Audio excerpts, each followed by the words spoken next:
St. Paul says, present your body as a living sacrifice, holy and acceptable to God. To follow the Lord will always require a sacrifice.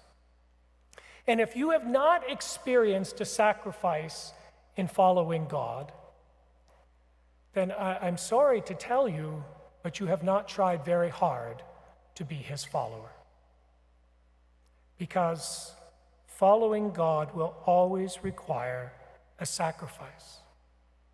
Because it requires letting go of the self in order to do what God asks of us. As followers of Jesus, as Christian peoples, we cannot do certain things. You know, everyone at work is going after work to this place, and you say, well, I can't go there. There's the sacrifice. Everyone around you uses certain words, and you, as a follower of Jesus, know that you can't use those words. And so what do? They make fun of you. Oh, you're the Holy One, right? Oh, yeah, you never say anything bad, right? There's the sacrifice.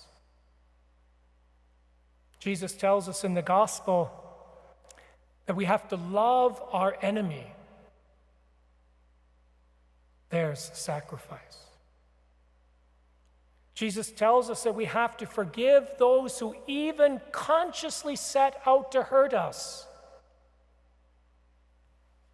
There's the sacrifice. As a Christian, we cannot hold grudges or seek revenge. We are called to forgive. There's the sacrifice. As a follower of Jesus, we're called to pray every day. Maybe even having to give up our favorite TV show because I have to pray. There's the sacrifice. We are called to worship the Lord publicly every week. Have to go to church and listen to that priest ramble on and on and on again for 10 or 15 minutes. There's the sacrifice. We have to give up our own ways, our own thoughts on things in order to accept the thoughts and the ways of Jesus. There's the sacrifice. I may have to turn away from a certain relationship because it's not good for me. There's the sacrifice. And sometimes, maybe even God will ask us to give up our lives for him. There's the sacrifice. All of these things require a sacrifice. And sacrifices always hurt. That's why we call them sacrifices and not a walk through the garden. Sacrifice always requires a struggle, a giving up of something of myself. Sacrifice always will require some hurt from me. And often, like St. Peter, we want to say to Jesus, this must not be the way.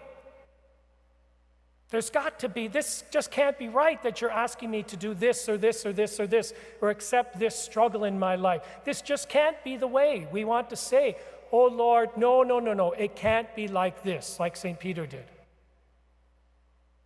And Jesus says to us, get behind me, Satan, because you're thinking like humans and not like God. We want to put on that mind of God. You know, years ago, we had to read to couples who were preparing for marriage something called the exhortation before marriage. And in the exhortation, there is a line, a couple of sentences. They go something like this, that when God so loved the world that he gave his only Son, and the Son so loved us that he gave himself for our salvation.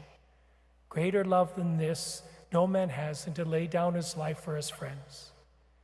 Sacrifice is usually difficult and irksome. Only love can make it a joy, and perfect love can make it complete. It's in making that sacrifice, in letting go of my thoughts, my ways, my wants, my desires, in order to love the Lord, that we put on that mind of God. And it's in putting on that mind of God that we become more and more like Jesus, that we take up our cross each and every day, and then we are ready to receive that reward that the Lord promises us at the end of today's gospel.